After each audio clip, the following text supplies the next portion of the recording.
This week, we unveiled CNBC's 2025 Disruptor 50 list, and at number 30 is Gecko Robotics. Julia Boorstin's here with more on that. Good morning, Julia. Good morning to you, Becky. Well, Gecko Robotics uses its AI-powered robots that can climb up wind turbines and into nuclear power plants to test critical infrastructure, including battleships, aircraft, gas refineries, and power plants. It analyzes the condition and readiness of those assets to get ahead on repairs and keep those assets operational. Gecko is at the intersection of AI, robotics, defense, and infrastructure, some of the hottest industries for funding this year, which helps explain Gecko's news of the morning. The company has closed another round of funding, doubling its valuation to $1.25 billion. Joining us now, Jake Loosararian, co-founder and CEO of Gecko Robotics. Jake, thanks so much for being here this morning. Yeah, thanks for having me. So tell us about this new funding round. How will you put it to work? Well, thanks for having me on. For those that don't know, Gecko is a company that collects and diagnoses the health of built structures all around, whether it's a bridge, a dam, an aircraft carrier, like you said.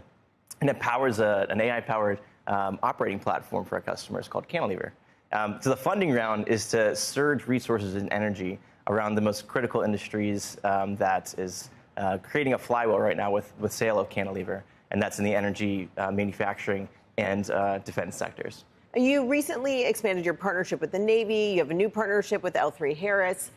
All of these partnerships, do you have the capacity to scale up and meet their needs right now? We do, and it's because of this concept that came up with out of the college dorm about 12 years ago when I created Gecko.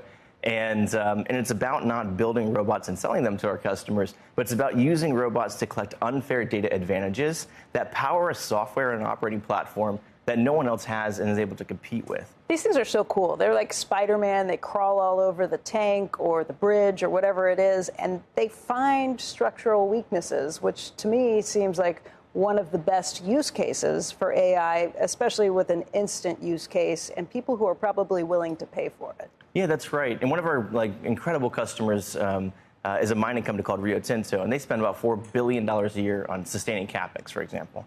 And so sustaining CapEx is just you have to deploy capital to make sure things continue to operate and you can create the kind of products that you're supposed to be delivering. The problem is there's infrastructure is just so old. In the U.S., for example, the U.S. power grid has only 4 years left of useful remaining life of all the assets that power our grid. That's pretty scary. And so our job is to extend the useful life of those assets way beyond what they ever were supposed to. But while you're collecting that data, it actually helps power something way more exciting, which is an operating platform. So one thing that I'm working on with the power sector is how do you get 10 gigawatts of more power at the existing thermal in the U.S. without building another power plant? And that's something that we've been able to prove out with a partnership with a group called NACE, which runs about 5% of the power in the U.S. Okay, I love this idea. One thing that just popped into my head is, are you liable? If you sign off on something and say, hey, this bridge is safe, this ship is safe, this tanker is safe, and there's a problem and a leak springs, an accident happens, are you liable for that? We're not liable. We have to follow all the standards and guidelines set out by API or ASME, these societies that set out, here's the standards you have to abide by. And because we have a million times more information and data, it's all localized using robots that are AI powered. So what we're trying to do is create a representation of what the real world looks like. We talk about digital twins.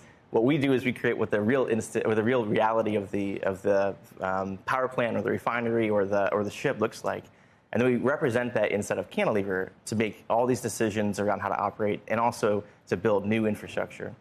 Now, all of that's really important to document and interrogate something that's never actually existed before. So, one thing that we've been getting a lot of attention around, and we haven't gone into the sector yet, but another act of the company is how do we use this to underwrite better?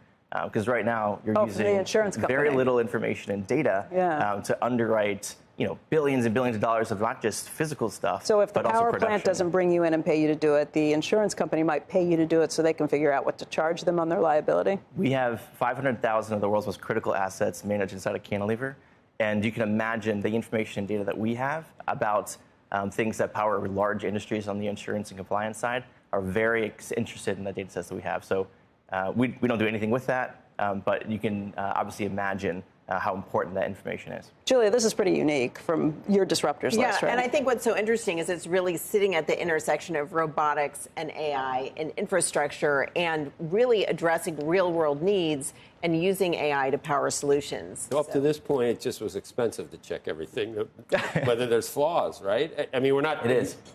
There's flaws everywhere and all these things. It'd be nice to know about these. Yeah, I think I mentioned when we were together at Sun Valley, Becky, there's only 6 bridges in New York that are not in need of immediate repairs. Just to have you feel nice at home. Bridges those are? Yeah, and I started the company because I started the company because the people that are out there gathering information to detect is this going to fail or not, whether it's a power plant or a bridge.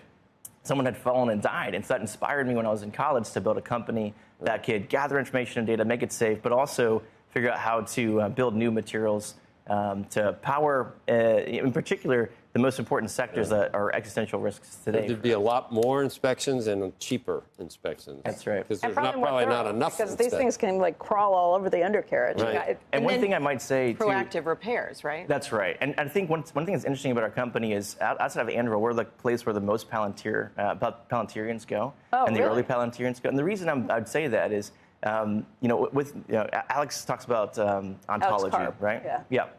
Alex Karp talks about ontology. But what's important to realize about Gecko and how we think about building operating platforms with software is that you have to start with we call it a data is guilty until proven innocent, meaning that we believe that you have to actually go out and gather information that's never existed before to power a software and an artificial intelligence-driven software in particular to help operate and build things better into the future. So we are building software by first gathering and owning this information data layer that just never existed before. And this is why digitization and transformation in these sectors just haven't happened. Predict something is ready to fail? That's what that's like, you know what that's like?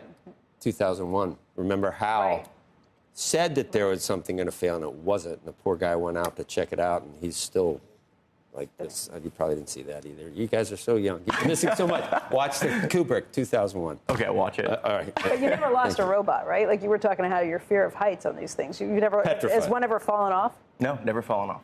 Yeah. I'm not going up with him. That's not good enough. They could probably carry you up if you held on to it. Nope. Julia, thank you. I'm even going to lower my chair. And Jake, thank you, too. Yeah, thanks so much. Really, this is like the gems of the CNBC Disruptors list. You find out about these companies Yeah. Cool. early on.